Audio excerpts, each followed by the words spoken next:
জীবনের সব সমস্যাই যদি নিজে সমাধান করতে পারতাম তাহলে কতই না ভালো হতো। তো বললাম, হ্যালো বন্ধুরা, তোমরা সবাই কেমন আছো? আই হোপ তোমরা সবাই ভালো আছো। আর আমি ভালো আছি, খুব ভালো আছি। মানে খুব ভালো আছি বলে খুবই ভালো আছে। পুজো চলে গেছে, কিন্তু মনটা খারাপ ছিল এখনও। মানে মন খারাপ করে আর তো কিছু করার নেই। তো চলে এসেছে লক্ষ্মী পুজো, মানে পুজো শেষ। আর প্রতিটা বাঙালির বাড়িতেই মনে হয় কোজাগরী লক্ষ্মী পুজো করে না, খুব কম লোকই আছে, প্রতিটা বাড়িতেই হয়।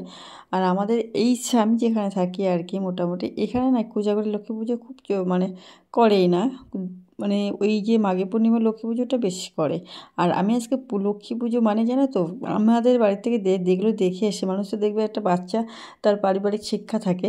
তো আমার যেটা আর কি শিক্ষা, সেটা হচ্ছে কি, আমি এই লক্ষ্মী পুজোতে আমাদের মানে মা বলতো যে লক্ষ্মী ঠাকুর আর কি, লক্ষ্মী দেবী কোনোদিন নোংরা জিনিস পছন্দ করে না। নোংরা আচার বিচার না মানলে সেখানে লক্ষ্মী থাকে না। তো আমাদের একটা আমার ভিতরে সেই জিনিসটা খুব একটা কাজ করে, যে ওই নোংরা, আমি এমনি নোংরা পছন্দ করি না। তো সেখানে আর আজকে লক্ষ্মী পুজো বলে কথা। আর আমি দেখো আমার মানে পুজোর সময় মনটা খুব খারাপ, মানে পুজোর আগে মন খুব খারাপ ছিল। তো তার জন্য না ভালো করে আমি পরিষ্কার করিনি, পরিষ্কার করি কিন্তু সেইভাবে ডিপ পরিষ্কার ক্লিনার আমি সব তখন করা হয়নি। তো আমাদের ডেলি ক্লিনিং ব্লক থাকে, তো তা ভাবলাম না আজকে একটু ব্লকটা করি। তো এই যে দেখো আমি মানে সমস্ত এখানে পরিষ্কার ক্লিন করে, আর এখানে আমার কী বলো তো, আমার মেয়ে সব কেটে রেখে দিয়েছিল। ওই কাগজ কেটে ও সবসময় ক্রাফটের কাজগুলো করে, মানে ফোনে মানে দেখে ফোন, কিন্তু ওই দরকারি কাজগুলোই করে। তো তাও বকি যে সবসময় দেখা ঠিক না। তো এই যেটা বলছিলাম, তো নোংরা জিনিস মা লক্ষ্মী একদমই পছন্দ করে না। দেখবা যে বাড়িতে আচার বিচার নেই, যে বাড়িতে নোংরা থাকে, মানে যেখানে সেখানে বাথরুম করা, তারপরে বাচ্চাদেরও যেখানে সেখানে বাথরুম করা, থুতু ফেলা যেখানে, এইসবগুলো তোমার মা কোনোদিনও পছন্দ করতে না, মানে করে না। আমাদেরও ওই শিক্ষাটা দেয়নি। যেখানে আমিও আমার মেয়েকে সেইভাবেই করি, মানে ওইভাবেই করেছি, যেখানে সেখানে টয়লেট করতে দিই না, তারপরে থুতু ফেলতে দিই না। এইগুলো কী বলতো, একটা পারিবারিক একটা আমার জেনারেশন চলে আসে, আমি আমার মেয়ের জেনারেশনে দিচ্ছি, হয়তো ওর জেনারেশনকে দেবে, এইভাবে সিস্টেম চলে আসে দেখবে। তো আমি আজ ভাবলাম না আজকে একটু লক্ষ্মী পুজো কালকে সব লোকজন আসবে, তো আজকে একটু ঘরটাকে ক্লিন করছে। আর এখানে তুমি যত আপসে দেখছো সব আমার মোবাইলের দোষ। মোবাইলে জানি না মানে সত্যি কথা, এত টাকা দিয়ে কিনে মোবাইলটা একদমই ভালো হয়নি, মানে টাকাই গেল, কিন্তু সেই জিনিসটা আসল জিনিসটা করতে পারলাম না ভালো। তো এই যে দেখো ফুল, এগুলো প্রতি বছর কিন্তু পুজোতে আমি কিন্তু এই ফুল গুলো মানে ধোয়া কাচা করি, কিন্তু এই বছর আর মনটা মানে মনের উপরে সমস্ত কিছুই থাকে। তুমি মন ভালো না থাকলে শরীরও ভালো থাকে না, শরীরের উপর ভালো না থাকলে মনও ভালো থাকে না, মানে একে অপরের পরিপূরক। তো এই বছর আমি কিছুই করিনি, সত্যি কথা বলতে মা না করে দিলে আমার ওটা হয়তো মানে যেগুলো ধোয়া কাচা আর কি, পর্দা টর্দাগুলো যেগুলো করার, সেগুলোও করতাম না। আর দেখো আমি অনেক দিন কিন্তু মানে আমার রুম ডিপ ক্লিন করি না, অনেক দিন হয়ে গেছে। মানে আমি অনেক দিন ভিডিওটা এগুলো করি না। আগে দেখো একটা রেগুলার একটা নিয়ম মেনে করতাম। তো সেই নিয়মটা এখন অনেকটা, ওই যে বলে না জীবনে অনেক সমস্যা থাকে, সেই সমস্যার সমাধানগুলো যদি নিজে করতে পারতাম। সব সময় মানে সমস্যা সবার কাছে বলাও যায় না, এটাও একটা বিশাল বড় জিনিস। মানে সমাধান নিজে তো করতে পারলে তো হতোই, কিন্তু করা যায় না, তো চেষ্টা করা হয় যে যতটা পারি চেষ্টা করতে। তো এই যে দেখো সমস্ত জিনিসগুলোকে, এইগুলো তো আমি পুজোর সময় করি। তো আজকে মনটা অনেকটা মনে হচ্ছিলো না একটু ভালো হোক করে নিই।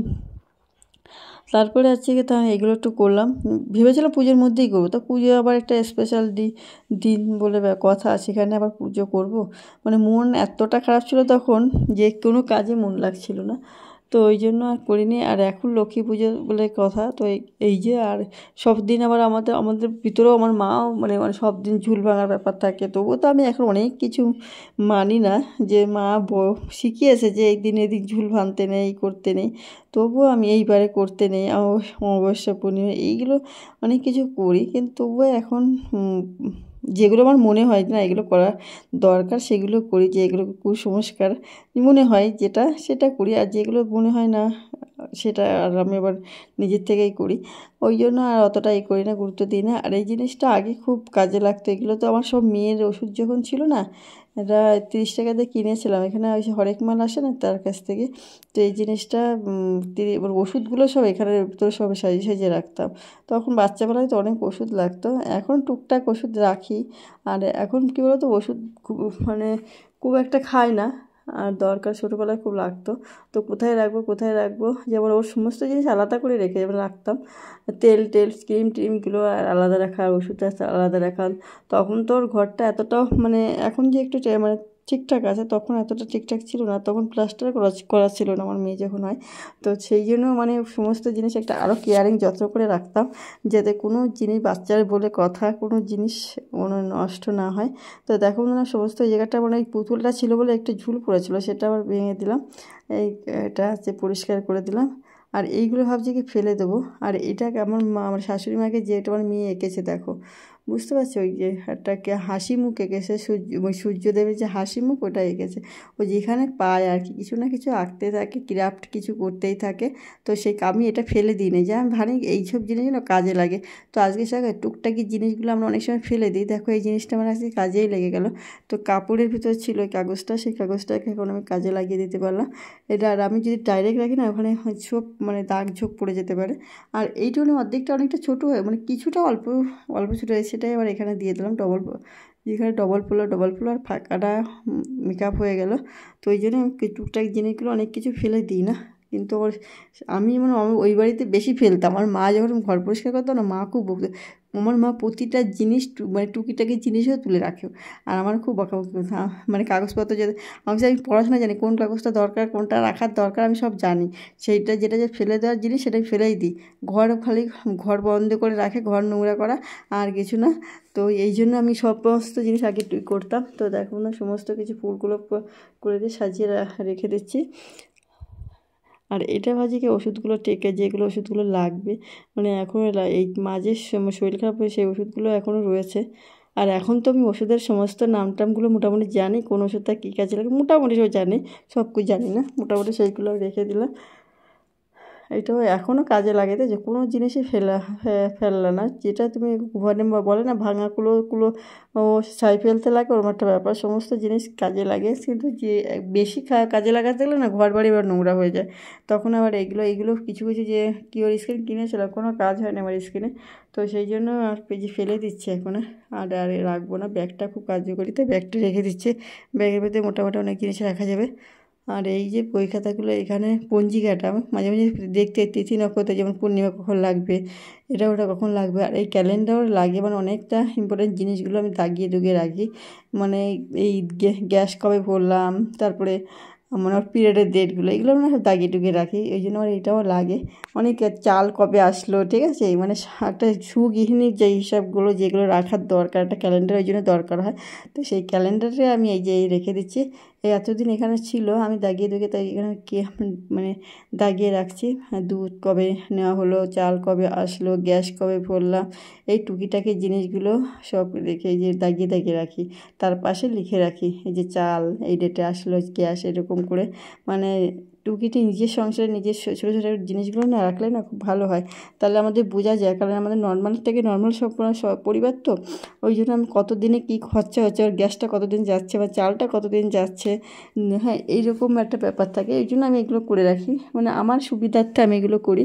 তোমাদের না যাদের লাগে তারা অবশ্যই নিচ্ছে। এক একজনের পরিবারের এক রকম সিস্টেম থাকে, একদম থাকে। তো আমি সাজিয়ার পরে দেখছি কোন জিনিসটা ঠিকঠাক গুছিয়ে রাখতে পারলাম তো না, দেখতে ভালো লাগার একটা ব্যাপার থাকে আমার কাছে। আর এই খাতাগুলো দুটো খুবই ইম্পর্টেন্ট খাতা, হচ্ছে আমার বড়বাবুর খাতা। ওই জন্য ওই খাতা দুটো ওখানেই রেখেছিল। ও আবার কী বলো তো, মানে ওই ঘরে রাখে না, মানে এখানে বসেই মাঝে মাঝে পড়াশোনাটা দেখে, তো ওই জন্যই রাখে না। তো আমি ওখানে কোথায় রাখবো, আর জায়গা নেই ওখানে। তো কলমগুলো না এখানে ওখানে রাখছি, ওই ব্যাগটার ভিতর কোথায় রাখবো খাতা ভিতর। তারপরে চিনতে ভাবলাম এখানে আর রাখবো না, এখানে রাখলে দেখতে সৌন্দর্য নষ্ট হয়ে যাচ্ছে।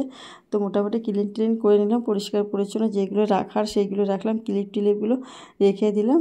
এই যে মানে টুকটাক জিনিসগুলো রেখে দিচ্ছি, আর ক্লিন হয়ে গেল মোটামুটি। আর এই খাতা দুটো কোথায় রাখবো সেটা ভাবতে মোটামুটি দেখো মেয়ের চিরুনি, আমার চিরুনি, মোটামুটি সমস্ত কিছুই এখানে দু একটা জিনিস লাগে। কিন্তু জানো তো, এসি যেই ঘরে থাকে সেই ঘরেতে কখনো চুল আঁচড়াতে নেই। চুল আঁচড়ালে চুল না মানে এসিতে নাকি নোংরা পড়ে, আমি জানি না। এটা একজন এসি পরিষ্কার করার একটা দাদা। আর এই ক্ষেত্রে আমার ছবি বুঝতে পারছি না, খুব ঝাপসা ছবি আসছে ফোনের কারণে। এটা ফোন মানে এখনও 6 মাস হয়েছে ফোন বয়স, এই অবস্থা। 30,000 টাকাতে কিনেছিলাম ফোনটা, তো সেই খুবই বাজে অবস্থা। তাও একে 2-3 বছর তো চালাতেই হবে, তার আগে তো আর কেনা যাচ্ছে না। একটা আমাদের মতো নর্মাল করে এত টাকা দিয়ে ফোন কিনে তা যদি আবার 6-7 মাস মধ্যেই চেঞ্জ করতে হয়, সেটা সম্ভব না। তো সেই জন্য, আর আমি এটা ইএমআই সিস্টেমে নিয়েছিলাম, তো সেই জন্য টাকাটা সবার মতো হয়তো শেষ হয়েছে মনে হয়। আমার বড়বাবুই জানে, আমি যদি খোঁজ নিইনি এই ব্যাপারটায়।